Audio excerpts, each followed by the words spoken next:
Assalamualaikum warahmatullahi wabarakatuh.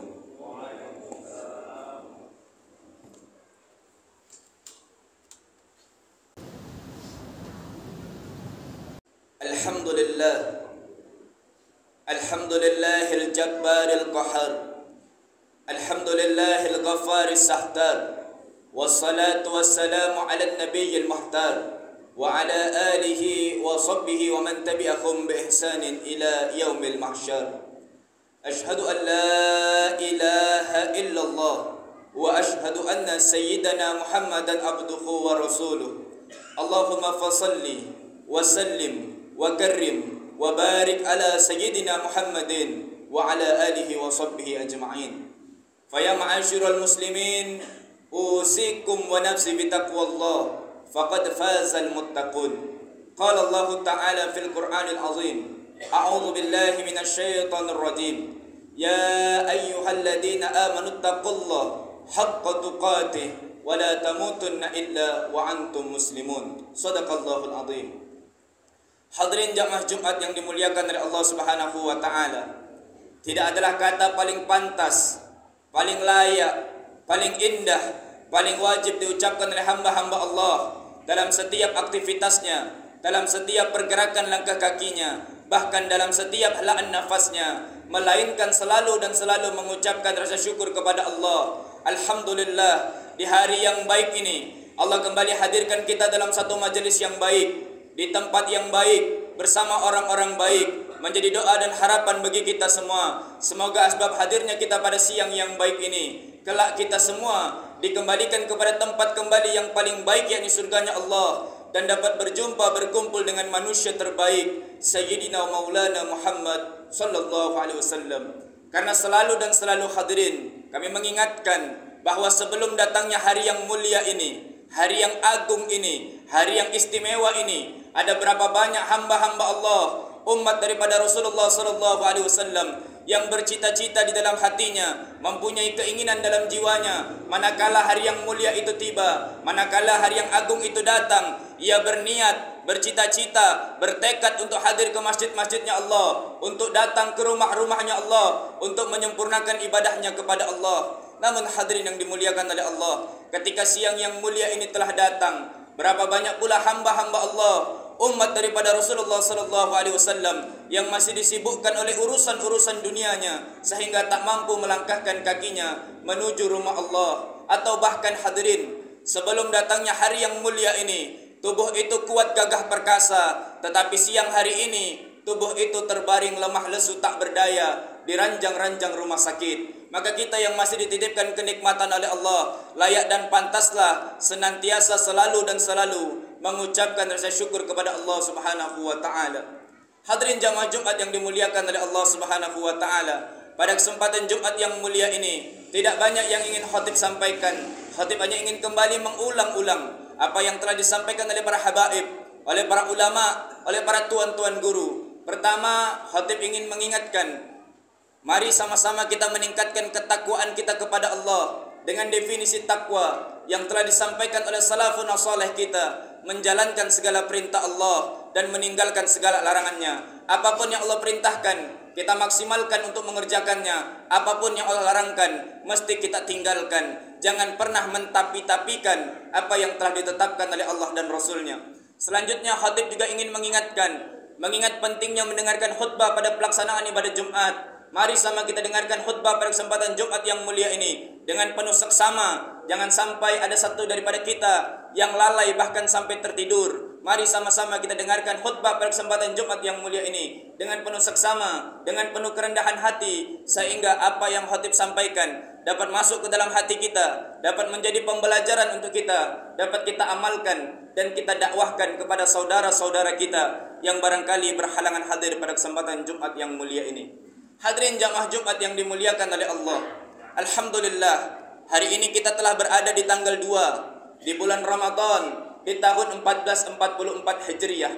Ketahuilah sesungguhnya Ramadan yang hari ini kita berada di dalamnya merupakan satu bulan yang mulia, satu bulan yang agung, satu bulan yang istimewa, satu bulan yang spesial, satu bulan yang memiliki kedudukan yang begitu tinggi di sisi Allah Subhanahu wa taala. Ramadan yang hari ini kita berada di dalamnya merupakan satu bulan yang siang hari dan malam harinya memiliki kemuliaan. Ramadan yang hari ini kita berada di dalamnya merupakan satu bulan yang di awalnya, di tengahnya, di akhirnya, ke semua waktunya memiliki kemuliaan demi kemuliaan di sisi Allah Subhanahu wa taala. Ramadan yang hari ini kita berada di dalamnya merupakan satu bulan yang mulia, yang oleh asbab kemuliaan daripada bulan Ramadan mampu memuliakan sesuatu yang hina. Ramadan yang hari ini kita berada di dalamnya merupakan satu bulan yang besar, yang oleh asbab kebesaran ini bulan mampu membesarkan sesuatu yang kecil. Ramadan merupakan satu bulan yang begitu dirindu-rindukan, diidam-idamkan, ditunggu-tunggu oleh Nabi kita Muhammad sallallahu alaihi wasallam.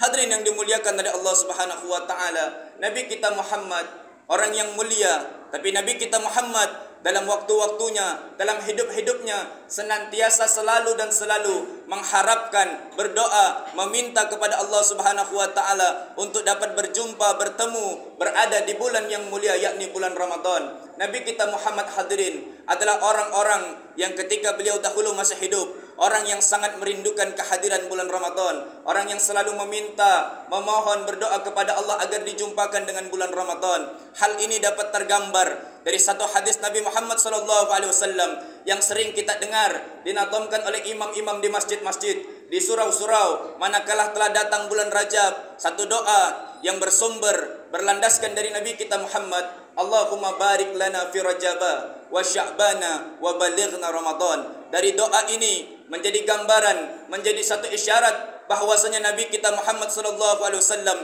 bahkan baru saja sampai bulan Rajab, Nabi Muhammad telah meminta, telah memohon, telah berfikir, telah berdoa kepada Allah Subhanahu wa taala agar dapat berjumpa, bertemu, hidup di bulan mulia yakni bulan Ramadan.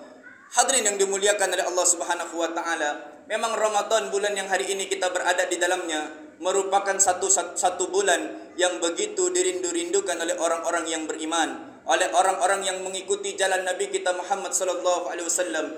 Jika Nabi kita Muhammad sejak bulan Rajab telah meminta, berdoa, melakukan persiapan diri sebelum berjumpa dengan bulan Ramadan, maka para generasi setelah Nabi Muhammad, generasi setelah para sahabat, yakni generasi salafun saleh, dijelaskan dalam banyak-banyak kitab klasik. Para salafun saleh manakala mereka hendak berjumpa dengan bulan Ramadan, mereka telah berfikir, telah berdoa, telah memohon, telah meminta, telah melakukan persiapan demi persiapan 6 bulan sebelum datangnya bulan Ramadan. Karena memang Ramadan merupakan bulan yang mulia. Untuk berjumpa, untuk sampai kepada sesuatu yang mulia, harus diperlukan mempersiapkan diri untuk meraih kemuliaan. Hadirin yang dimuliakan oleh Allah Subhanahu wa taala, mengenai kemuliaan, keistimewaan dan keutamaan daripada bulan Ramadan, para ulama tidak ada perdebatan, para ulama tidak ada perselisihan pendapat. Memang ini bulan merupakan satu bulan yang mulia, satu bulan yang agung, satu bulan yang istimewa. Salah satu dalil yang paling argumentatif menyatakan kemuliaan daripada bulan Ramadan. Ramadan merupakan satu-satunya nama bulan yang Allah tuliskan, Allah maktubkan, Allah cantumkan di dalam Al-Quran. Dalam satu tahun perjalanan waktu, Allah Subhanahu wa taala menciptakan ada 12 bulan, tapi dari 12 bulan tersebut hanya bulan Ramadanlah yang Allah tuliskan, Allah cantumkan, Allah maktubkan di dalam Al-Quran. Syahrul Ramadan alladzi unzila fihil Quran. Para ulama tafsir menyampaikan segala apa yang terdapat di dalam Al-Quran, segala apa yang tertulis di dalam Al-Quran, segala apa yang termaktub di dalam Al-Quran, sesuatu itu pasti sesuatu yang besar, sesuatu itu pasti sesuatu yang luar biasa. Tidak akan mungkin sesuatu yang kecil, sesuatu yang remeh-temeh Allah maktubkan, Allah tuliskan, Allah catatkan di dalam Al-Quran. Jika sesuatu itu tercantum dalam Al-Quran, dia berbicara tentang keburukan, pasti keburukan itu adalah keburukan yang hebat. Keburukan itu adalah keburukan yang luar biasa. Sebagai contoh, Al-Quran berbicara tentang Fir'aun, maka itu menunjukkan Fir'aun adalah orang jahat yang luar biasa. Fir'aun adalah orang jahat yang hebat. Fir'aun adalah orang jahat yang menjadi contoh luar biasa kejahatannya. Tapi di sisi lain, Al-Quran banyak bercerita tentang kebaikan, bercerita tentang Nabi Muhammad, bercerita tentang Nabi Allah Musa, bercerita tentang Nabi Allah Ibrahim alaihissalatu wassalam, menunjukkan Nabi Allah Muhammad, Nabi Allah Musa, Nabi Allah Ibrahim merupakan sesuatu yang mulia. Begitu juga dengan Ramadan. Allah tuliskan dalam Al-Quran menjadi satu gambaran, menjadi satu isyarat bahwasanya ini bulan merupakan satu bulan yang mulia, bahwasanya ini bulan merupakan pemimpin dari bulan-bulan yang lainnya. Ini bulan merupakan bulan yang memiliki kedudukan yang begitu tinggi di sisi Allah Subhanahu wa taala.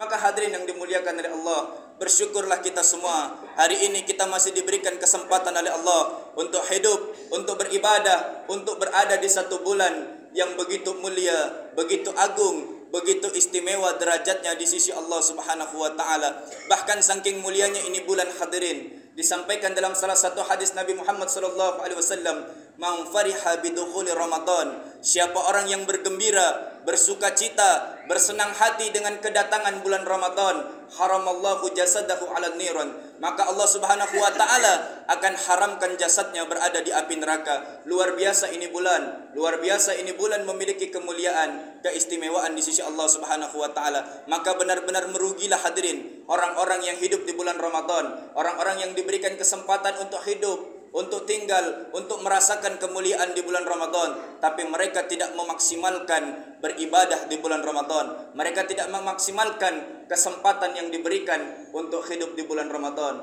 Orang-orang yang sukses di bulan Ramadan adalah orang-orang yang melakukan begitu banyak amal demi amal, melakukan begitu banyak ibadah demi ibadah. Siang harinya diisi dengan berpuasa, malam harinya diisi dengan salat, waktu-waktunya dipakai untuk membaca Al-Quran. Itulah orang-orang yang sukses, orang-orang yang mendapatkan kesuksesan, kemuliaan dan keutamaan daripada bulan Ramadan. Maka dalam khutbah yang singkat ini hadirin, khatib ingin mengajak kita semua, orang-orang yang hari ini masih diberikan kesempatan oleh Allah, masih diberikan kenikmatan oleh Allah untuk hidup di bulan Ramadan, maka mari kita maksimalkan beribadah di bulan Ramadan.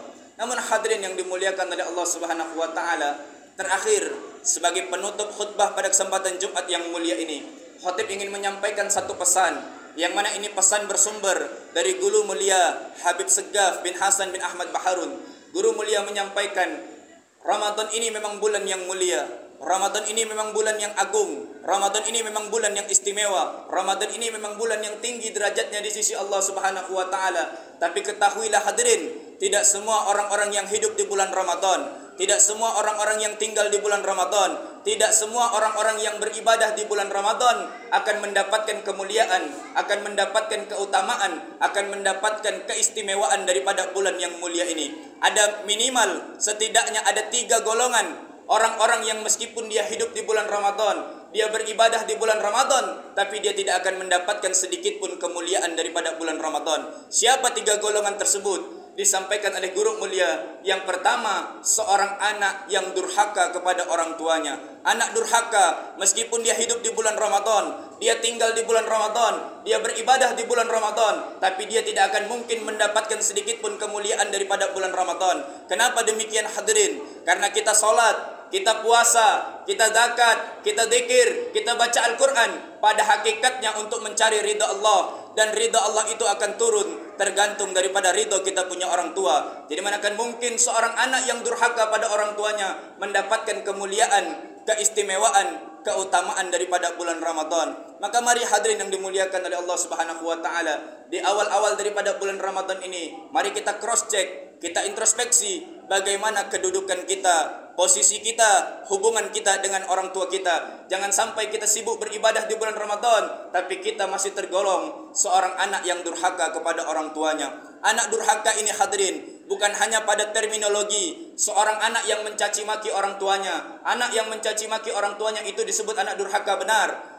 Durhaka kepada orang tuanya bukan pada terminologi seorang anak yang memarah-marahi orang tuanya. Seorang anak yang memarah-marah orang tuanya itu dikategorikan sebagai seorang anak yang durhaka pada orang tuanya. Tapi guru mulia Sayyidul Ustadz Syekh Abi Alfi Muhammad Ismail menyampaikan, seorang anak yang dalam satu hari lupa mendoakan orang tuanya dapat dikategorikan sebagai seorang anak yang durhaka pada orang tuanya. Maka jangan sampai hadirin, kita sholat, kita puasa, kita sedekah, tapi dalam sholat kita tidak doakan kita punya orang tua kita. Dalam sedekah kita luput mendoakan kita punya orang tua. Guru mulia menyampaikan, awas, hati-hati, seorang anak yang luput untuk mendoakan orang tuanya dapat dikategorikan sebagai seorang anak yang durhaka pada orang tuanya. Yang kedua hadirin, golongan orang-orang yang tidak beruntung berjumpa dengan bulan Ramadan. Siapa mereka? Yakni seorang istri yang durhaka kepada suaminya, seorang istri yang tidak taat pada suaminya. Dan yang terakhir, yang ketiga disampaikan oleh guru mulia, siapa orang-orang yang tidak beruntung meskipun berjumpa dengan bulan Ramadan? Yakni orang-orang yang memutus tali silaturahim, orang-orang yang memutus tali persaudaraan, orang-orang yang memutus tali hubungan sesama umat Nabi Muhammad,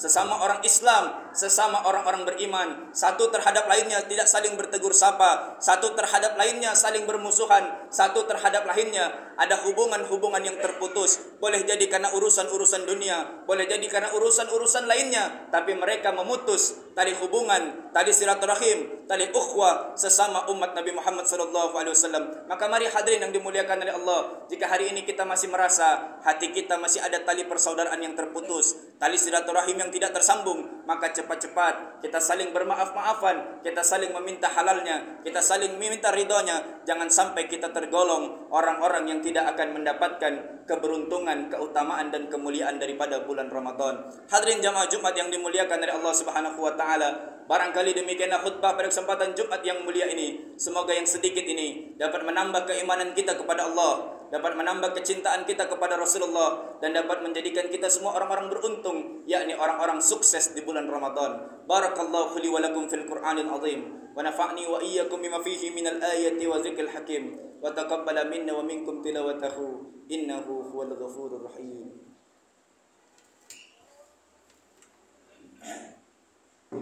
Allahumma salli ala sayyidina wa maulana Muhammad sayyidil awwalin wal akhirin, wa sallim wa radiyallahu tabaraka wa ta'ala an kulli sahabati rasulillahi ajma'in.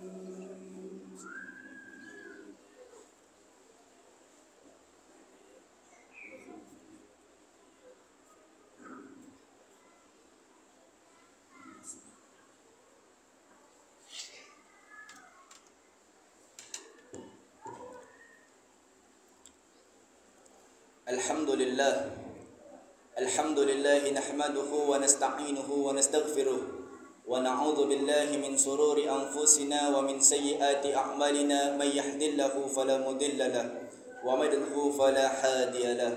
Asyhadu an la ilaha illallah wa asyhadu anna sayyidana Muhammadan abduhu wa rasuluh. Allahumma fassalli wa sallim wa barik ala sayyidina Muhammadin wa ala alihi wa sahbihi ajma'in. Faya ma'asyiral muslimin, ittaqullaha haqqa tuqatih wa la tamutunna illa wa antum muslimun. Faqad qala Allah ta'ala fil Qur'anil azim, a'udzu billahi minasy syaithanir rajim. Innallaha wa malaikatahu yusholluna 'alan nabi, ya ayyuhalladzina amanu shallu 'alaihi wa sallimu taslima. Allahumma shalli 'ala sayyidina Muhammad wa 'ala alihi wa azwajihi wa zurriyyatihi wa ahlul baitihi ajma'in. Allahumma ighfir lil muslimina wal muslimat wal mu'minina wal mu'minat al ahya'i minhum wal amwat, innaka ala qaribun mujibud da'wat ya qadiyal hajat. Allahumma innaka 'afun karim tuhibbul afwa fa'fu anna ya karim. Allahumma a'idal islam wal muslimin, Allahumma a'idal islam wal muslimin, Allahumma a'idal islam wal muslimin. Allahumma ansuril mujahidina fi Palestin, Allahumma ansuril mujahidina fi Syam, Allahumma ansuril mujahidina fi Rahiyya. Allahumma sallimna ya Rabb, sallimna ummata Sayyidina Muhammad fi hadzal makan, fi hadzal baldah, fi hadzal qaryah, fi hadzal jamaah ya Allah. Allahumma barik li Indonesia, fabarik li ulama'iha wa umara'iha wa ra'iyatiha minal muslimina wal muslimat wal mu'minina wal mu'minat. Rabbana atina fid dunya hasanah wa fil akhirati hasanah wa qina azaban nar. Ibadallah, innallaha ya'muru bil adli wa ihsan wa ita'i dzil qurba wa yanha 'anil fahsya'i wal munkari wal baghi ya'izukum la'allakum tadhakkarun. Wala dzikrullahi akbar. Aqimis shalah.